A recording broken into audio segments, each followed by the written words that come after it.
One's recognized for 5 minutes. As we engage in this conversation or debate about the review of the CFPB, it appears that my colleagues across the aisle are making it seem like we set up the review process with FSOC for the CFPB. Let's be clear. My friends on the Democrat side, they agree, because they set it up, that CFPB has to have some kind of oversight, so we have some kind of melding between safety and soundness and consumer protection.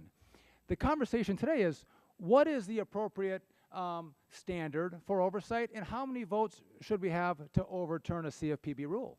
And if, again, I haven't heard my concern addressed, what happens to our small community bankers and our credit unions, the people who actually support this bill? The Credit Union National Association, again, supports my bill. The National Association of Federal Credit Unions support this bill. The independent community bankers support this bill.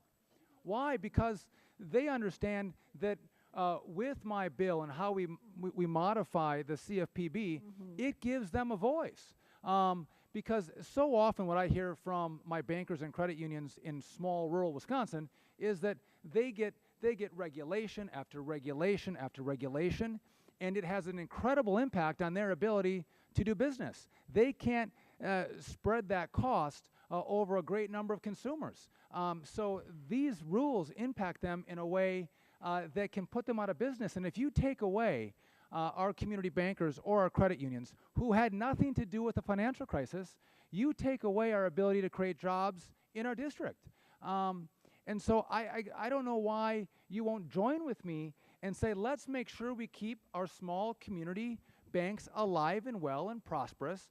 I don't think we want to go to just a big bank philosophy throughout the country. I think that's the wrong way to go, a Wall Street big bank mentality, because they're not going to come set up shop in central and northern Wisconsin. So my proposal is supported by those who didn't have anything to do with the financial crisis, but they understand the impact that the CFPB can have on them, and they want to make sure there's a review process that they have a voice in. And oftentimes some will talk about profit motives and whatnot.